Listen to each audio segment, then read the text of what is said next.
Hello knitters, this is Cindy Dell. We are on our last block of the Building Blocks Block of the Month class. Very exciting. So I'm going to do a little demonstration for you on the technique, the new technique that we've got in the block. But I also want to talk a little bit about the complexity of the block. I think the block is complex for you, not because of the new stitch, but because of the way it's written and because of having to worry about your markers all the time. So as you remember, I have sent you all an alternative block. This is called the Vine Lace. This is a chart that I made, and it's very, very beautiful. It's just a simple knit two together and then yarn overs over here and slip knit. And it kind of changes position all the way up and down the block. This is what it looks like. This is one of my favorite lace patterns. It's very organic looking to me, but you can see this is where the yarn overs are. It's very, very pretty. This has exactly the same number of stitches and rows as our block, so it's going to work out just fine. It also has a one stitch starter column here that's always knit, and then the next stitch is always a knit two together. And then what changes are where you place the yarn overs. It's really simple and it's just beautiful. So if you'd rather do that block, feel free. I just thought it was just as beautiful, but it's just a little bit less complex. So now we come to my version of the building block number 12. This is Leafy Lace. There's a new stitch in here. We have one right here on row 7 and one here on row 15. And the instructions on how to do that is right here. Don't worry about the wrong side, just the right side. It's a slip 2 as if to knit, knit 1, and then pass those 2 stitches over the one that you just knit. And I'll show you how to do that. A couple other things I want to tell you about the chart. We've only really had one chart, so I want to make sure that you understand how these work.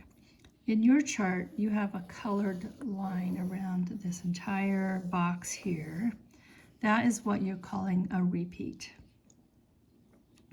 So what that means is every time you have a line, a red line, you're going to place a marker.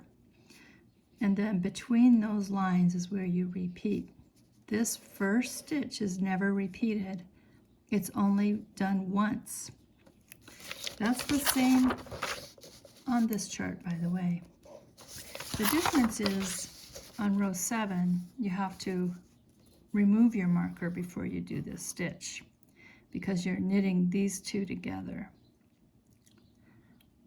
That's the only time that it changes. So that can be difficult for someone who really depends on their markers and they don't want to have to move them. In this case, you're going to have to move it, but only on row 7. And it's worth it if you like the look of it. And also just a little bit of extra instruction on lace. If you recall, it has to be balanced. And in this case, it's a symmetrical or mirrored look. So what happens on this side is the mirror of this. So we happen to have this.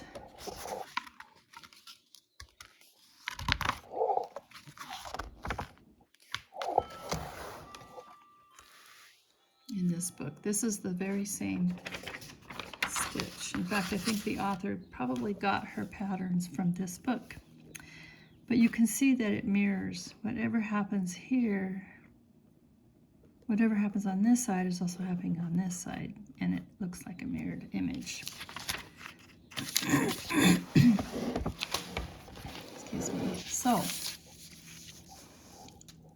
do now is show you how to work this block.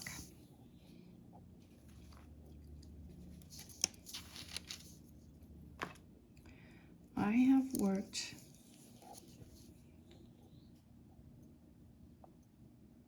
the first 4 stitches of the border. So I want to place a marker there. And what that does is tell me that's the end of my border. Then I'm going to look here on row or column 1, the first stitch. You can see it here too. We're on row 15. I'm going to knit that stitch.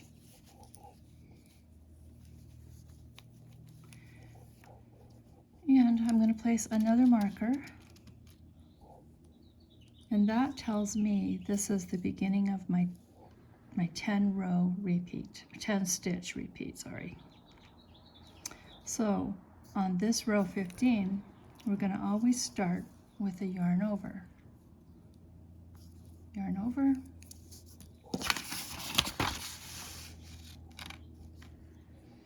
And knit 3. 1, 2, 3. We have a split stitch here, so I'm going to correct that before I start. Now we're going to do what's called the central double decrease. It's this one right here. You slip 2 as if to knit, knit 1, and pass 2 over that. We have 2 in the pattern. We have 1 on row 7 and 1 on row 15. This is a beautiful stitch, and it's actually very easy to accomplish. So you're going to insert your needles as if you're going to knit those 2 together from the front to the back, just like if you were going to knit 2, but you're not going to knit it. You just slip it off, and you can see what this does is it changes the position of the stitches. This stitch would have been the second stitch. This one would have been the first, but it switches position. And then this one is also lying on top of that stitch. And this is where the beautiful decorative part of that comes in.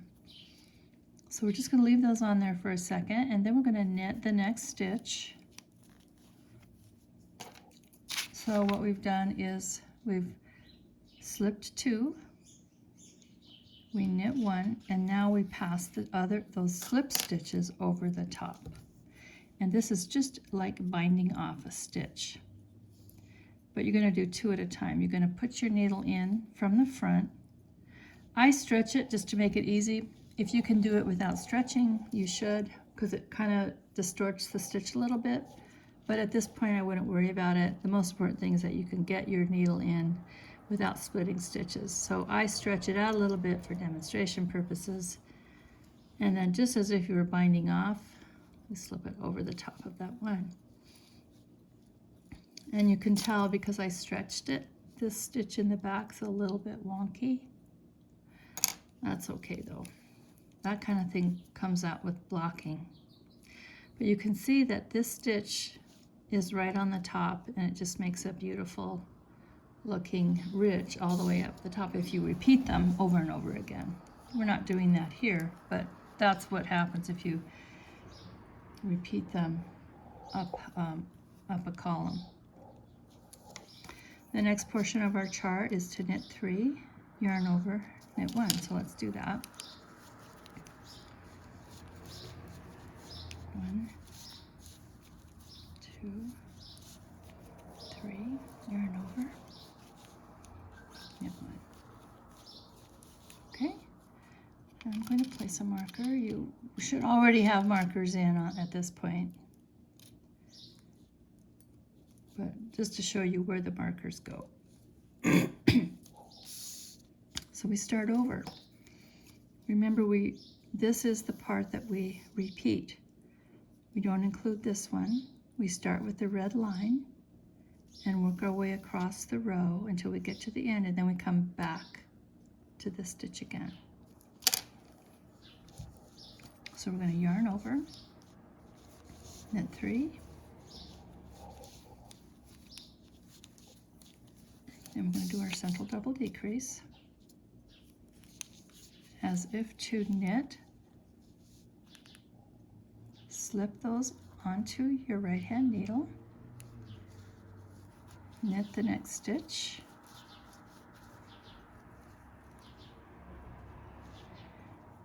and then you're going to grab these two just like you were binding off and slip them over the top of that stitch you just knit, and knit 3.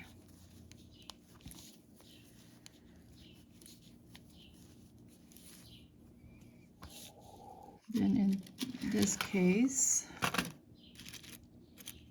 you're going to be slipping your marker rather than putting one on, but that's where the marker goes. Okay, so now we start over with the yarn over, knit 3,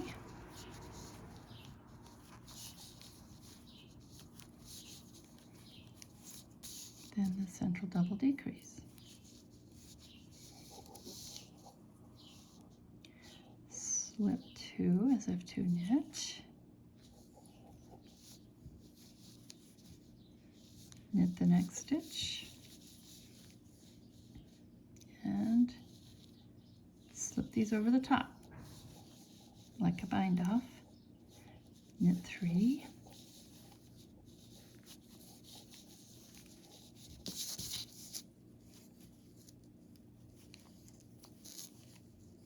yarn over, knit 1,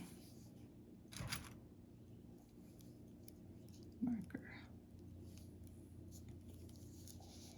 yarn over, remember we're going back here, knit 3,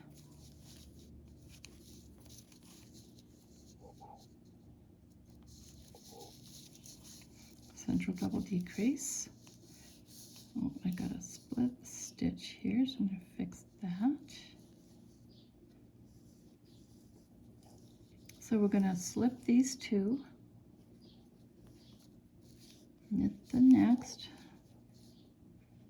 You can tell I've been taking this row out several times for demonstration, making sure it's right. Okay, so then you knit that stitch, and then you pass these over the top. Oops, splitting again. And then knit 3.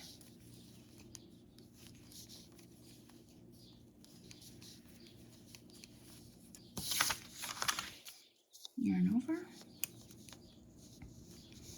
Knit 1, and here we are at the end of our row and ready to work the border. So I'm placing a marker just to remind me, and then we're going to do our seed stitch.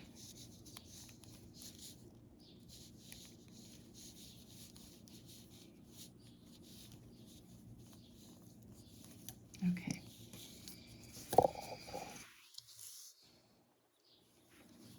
Now when you go to block these, you're going to want to stretch this lace out so that it opens up. When you just leave it like this, you can't see the beauty of it. It's still pretty, but when you block it, it just really opens up and looks like a leaf. So the next row is going to be row 16. On a chart like this, when you're working the right side rows, you're going this way from right to left. On the reverse side, the purl side, you're moving from this to this. We don't have to worry about that with these rows because they're all purled. So on your key, you can see that on the right side, these blank squares are knit, and on the wrong side, they're purled. So just purl all the way across that row. So the pattern says to repeat this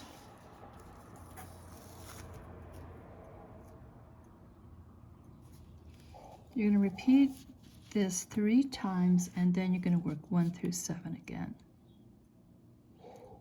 So when you get done with row 16, you're going to go right back to row 1. Work it again, a third time, and then up to here, 7. So you can still use your book.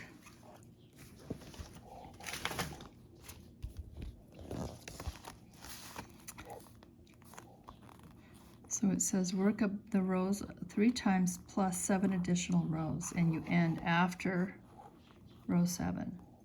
And then you work your decrease row. Okay. So that is how you work this block and work the central double decrease. And I also have an alternative for you if you'd rather do this one. I think this is beautiful too. I hope that's helpful. Thanks.